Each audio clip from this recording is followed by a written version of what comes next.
Salam, hər vaxtınız xeyirli olsun. Biz sizlə bu videomuzda SUMIF funksiyası barəsində məlumat verəcəyik.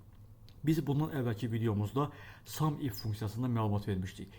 İndi isə biz baxırıq sizinlə SUM və SUMIF-in fərqinə. SUM və SUMIF-in bir-birinə fərqi varmı? Bəli, fərqi var. SUM funksiyası verilmiş diapazonda bütün ədəd tipli məlumatları toplayır.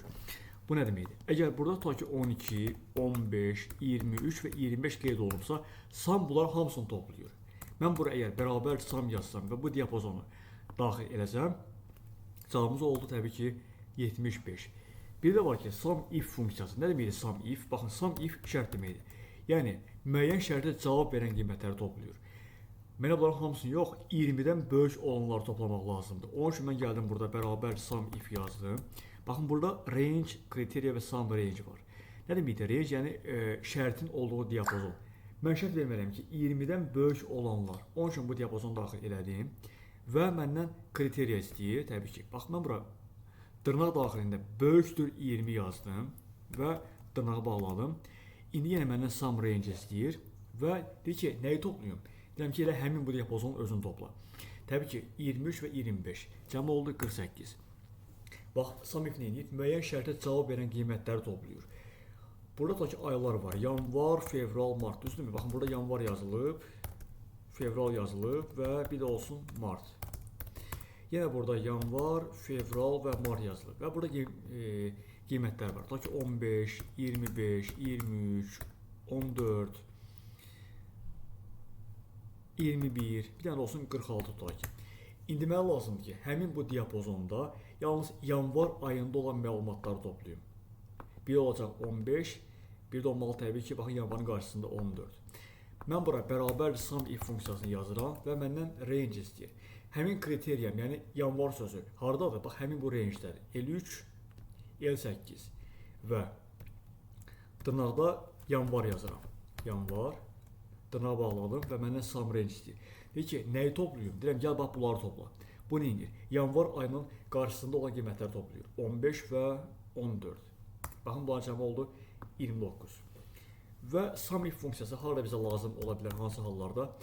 Bizdə bir müəssisə var, tutaq ki, həmin bu müəssisədə mənə lazımdır ki, sırf qadınların maaşlarını toplayım, düzdürmü?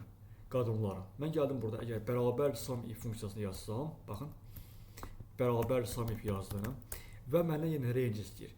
Həmin range, baxın, bu rangedir. Burada cins qeyd olunub və deyirəm ki, burada qadın yazmaq lazımdır.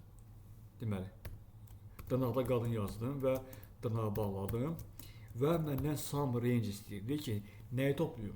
Deyirəm ki, sən gəl bunların maaşlarını topla. Okey və baxın, belə bir şey almış oldu. Həmçinin mənə lazım ola bilər ki, sırf Bakı filialında olanların maaşlarını toplayım. Bu üçün biz nə etməliyik?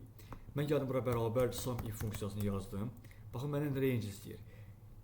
Deyirəm ki, bax, həmin bu ərazidə, həmin bu diapazonda Bakı olanlar lazımdır. Dırnaqda yazdım ki, Bakı, düzdürmü? Dırnağı bağladım və məndən sum range istəyir. Bu da oldu bizim sum range'imiz, yəni maaşlar. Və təbii ki, belə bir qiymət alınmış oldu.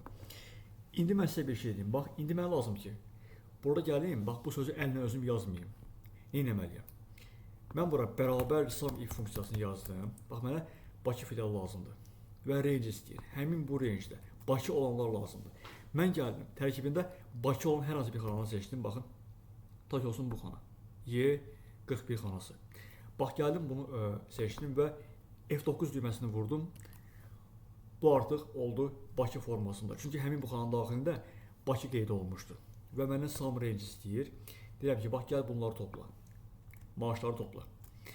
Və təbii ki, cavabımız olmalıdır. Baxın, bayaqki ilə eyni. Bununla bu eyni olmuş oldu. Və artıq biz sizinlə bu videomuzda SUMIF barəsində məlumat vermiş olduq. Gələn videomuzda isə SUMIF funksiyasına baxacağıq. Mən sizə bir şey deyim buna bağlı. SUMIF və SUMIFs, bunların fərqi varmı? Təbii ki, fərqi var. Bəs fərqi nədir? SUMIF ancaq bir şərtə görə olanları toplayır. Bir də var SUMIFs funksiyası. Birdən çox şərt varsa, həmin şərt cavab verənləri toplayır. Yəni, mənə lazım ola bilər ki, baxın, burada deməli, Bakı filialında olan qadınların maaşlarını toplayayım. Baxın, bir şərt oldu Bakı filialı, bir şərt oldu qadınlar. Yəni, əgər birdən çox şərt varsa, bu olmalı SUMIFs funksiyası. Əgər bir şərt tələb olunursa, Bu olmalı sum if funksiyası. Bu videoluq bu qədər, hələlik sağ olun.